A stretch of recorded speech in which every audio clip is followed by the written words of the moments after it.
I was talking to a manager who works at Google, and he was sharing with me how one of his friends, they went out for brunch, and the entire time she was talking about her toxic manager and how this person just completely consumed her attention. She was miserable as a result of this person. So much so that she basically crossed into the threshold of she stopped caring about her work, and she was like, I'm just going to burn it all down. And so what is it about the way that we work together that all of this relational stuff that we're talking about plays out? We grow up in a culture where we are not taught skills for regulating our own emotional experiences or addressing them and navigating them within relationships, with skills for listening to other people's experiences, expressing our truth or concerns, or navigating through conflict. So what happens to groups of people when they aren't taught those skills? They avoid those challenges. And so what happens is at work, which is reliant on structuring ways of communication and collaboration to get stuff done, to create value for your consumers, customers, users, is over time, we have had managers get into positions that, like most of the people in our society, don't have those skills. And so they rely on power over dynamics rather than power with or power to, which means the only way I can get you to do stuff is to dominate you, because I don't actually have skills for navigating through conflict or have confidence in my ability to actually acknowledge something you're feeling and then continue to move along forward, or to know how to figure out what you care about and how to connect that to your work. The people that do, the amazing leaders that we look at and we say, holy shit, look at what they're able to accomplish.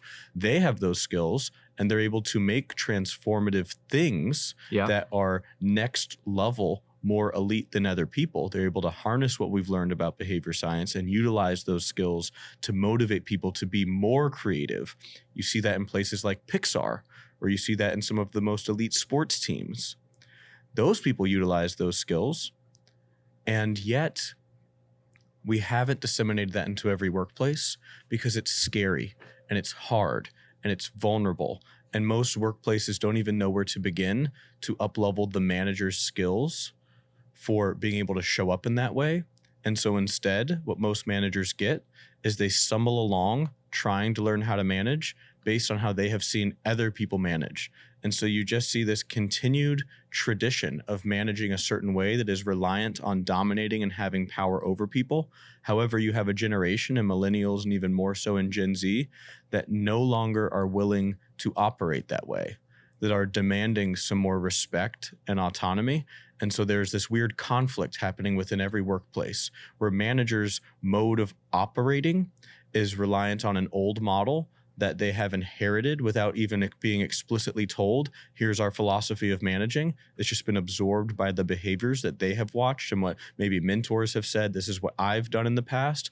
But that way of operating does not meet the needs, demands, and desires of the current workforce. And so that's why there's this weird conflict where no one seems to be happy. The managers feel like their job is getting harder and they're frustrated. The workers feel like they don't get the support that they need from managers. And everyone is feeling like, you know what? I don't think I want to be a manager. I don't think I want a job that I have a manager. Instead of us being able to create cohesive, empowering teams where people are able to create and accomplish amazing stuff and become more and more of themselves, which is something that every single workplace has the potential to do with design changes. And it actually requires less effort, because when you invest the time and energy in the beginning and the front end to attend to fears and feelings and to design ways of collaborating that harness what matters to each person, you have exponentially productive results, and you save time, because when you don't do that, you spend infinitely more time attending to the problematic behaviors that arise because you don't do that. So there's obviously a range of systematic factors on how our workplaces are currently designed, or the lack thereof. That's true. That influence how we work together and collaborate. Yes. based on our whole conversation around how we show up in intimate relationships and friendships, I'm really curious about how those underlying factors influence how we work. Authenticity and care are what we're looking for from every human that we relate with.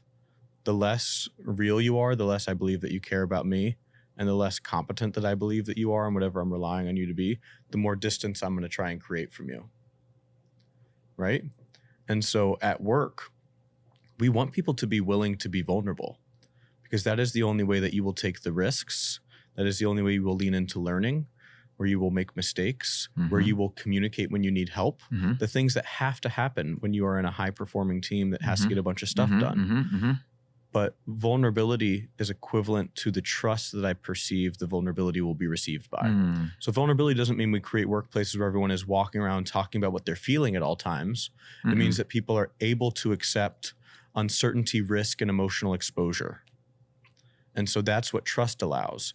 The problem is, when we grow up in a culture with adults who are raising children who don't have the emotional capacity to attune to them and don't develop emotional regulation skills with those children capacity for experiencing emotions, stress, energy within their bodies shrinks, and they go through schools that teach them to suppress what they're experiencing rather than express what they're experiencing, and they suppress it in favor of doing what the person with the most power in the room wants them to do. We develop these dynamics where we don't actually know how to truly collaborate, and we don't even know how to express our needs. So even if you do have a great manager that is like, hey, I'd like to support you however you need to be supported, and I want to figure out what everyone needs so that we can get this like really epic shit done. People are sitting at the table and just like, cool, so what are your needs? People be like, oh, I have no idea. I have no idea what my needs are. How do I find out what my needs are? And so we become these adults that don't even know our own operating manual to be able to empower others. So this challenge is we have to help the employees and the managers create systems for understanding what each of them need in order to be their most sustainably productive, while also helping the managers and employees figure out how can we supercharge that in the ways that you manage and collaborate. So how do you do that?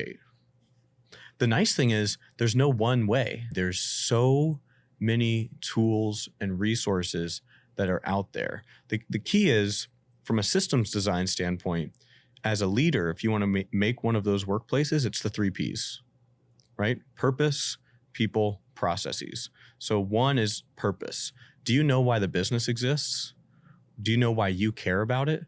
Have you communicated that? Because if you're the top leader, the depth of anyone's ability to commit to the business's mission and the story of what the business is doing is limited by the depth of your ability to communicate your care for it, because no one can care more about your house than you do.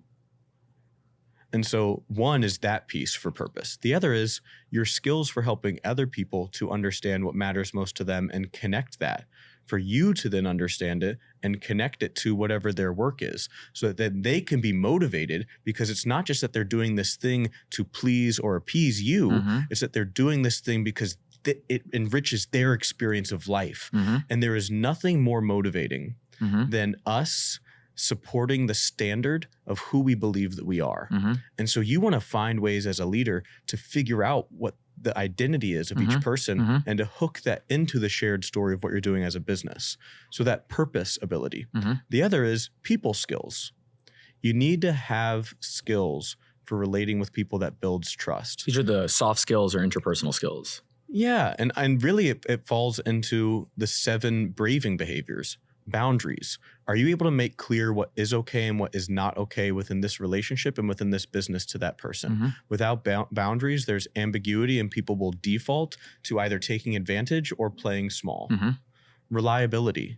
Can I actually rely on you to like do what you say you're going to do? The biggest problem I actually see in businesses with this one is people overcommit and underdeliver, thinking in the moment, oh yeah, I want to say yes and yes and yes, so that in this moment it doesn't create a conflict, which like would be too much for me to tolerate. I don't know how to navigate through it.